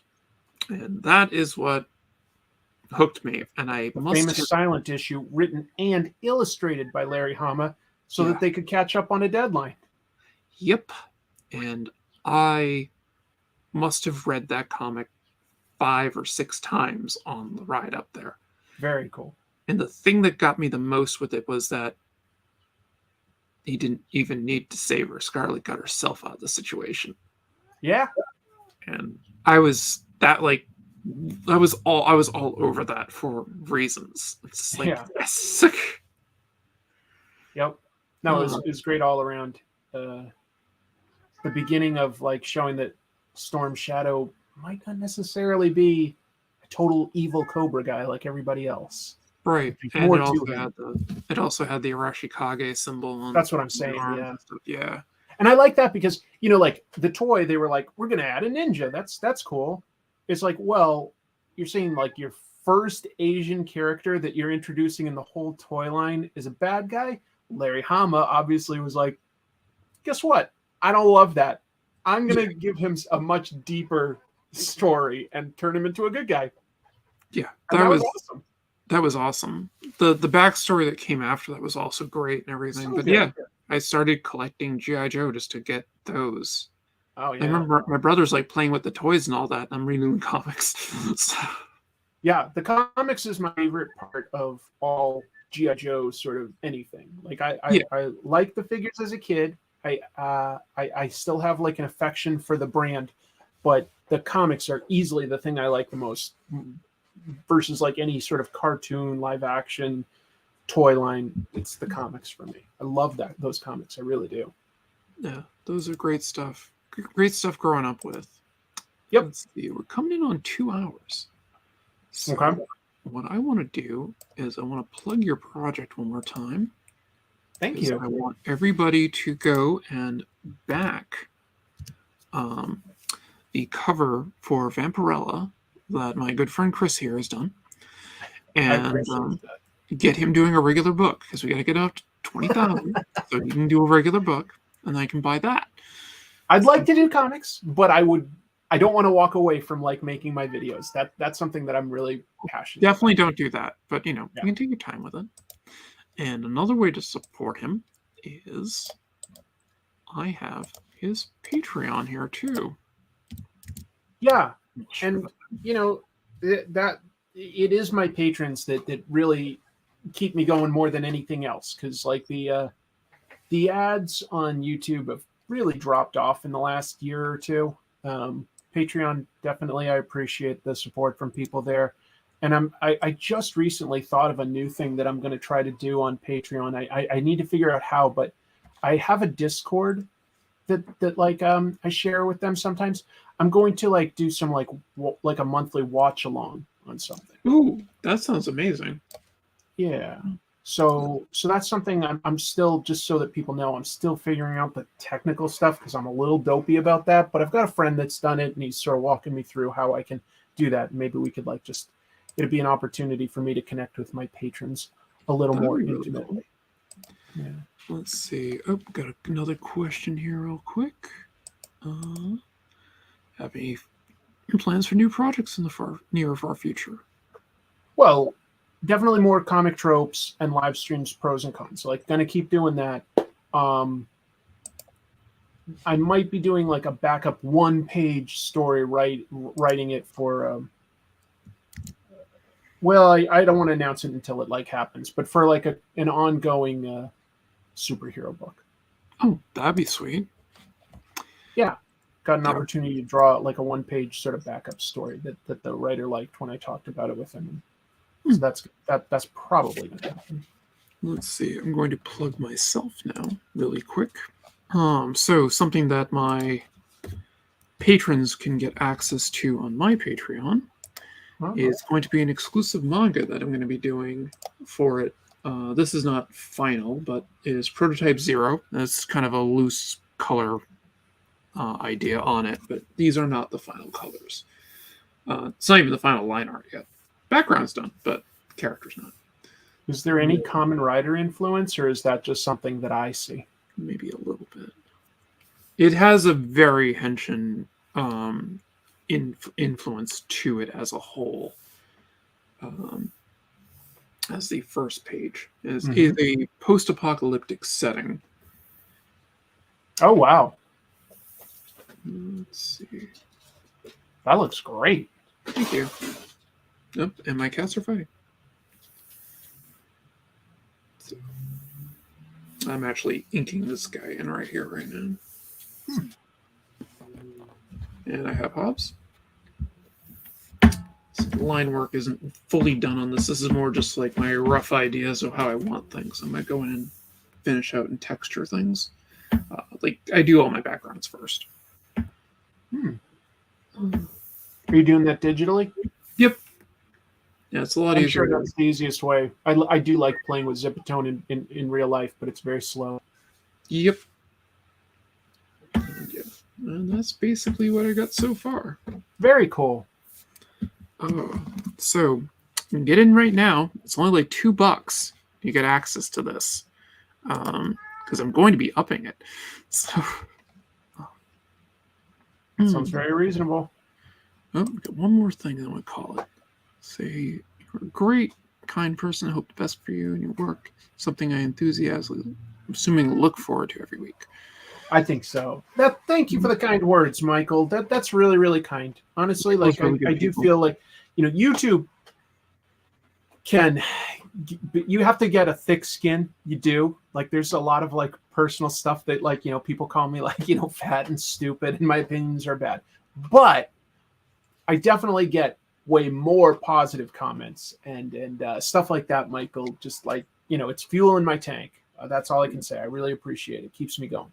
Well, I want to thank you again for coming on. I really appreciate it. I love talking with you. I was going to ask you to stick around for a couple of minutes after we close the show out, and kind of go from there. But I am going to close out the show as we're just over 2 hours. I don't want to take up all your time on your day off, assuming your wife wants to see you too. It's a work day for her. Fair enough. What are you doing? Stop chewing on my heart. Okay. Thank you, everyone that's watching this, either live or archived. But thank you also, Allison. I appreciate having another platform to plug my stuff. It was very fun to talk comics. Come back anytime. Always plug stuff. Thank you. It's going to go with this, and we're out of here. And I'll see you all hopefully next week. Have a great one. Bye.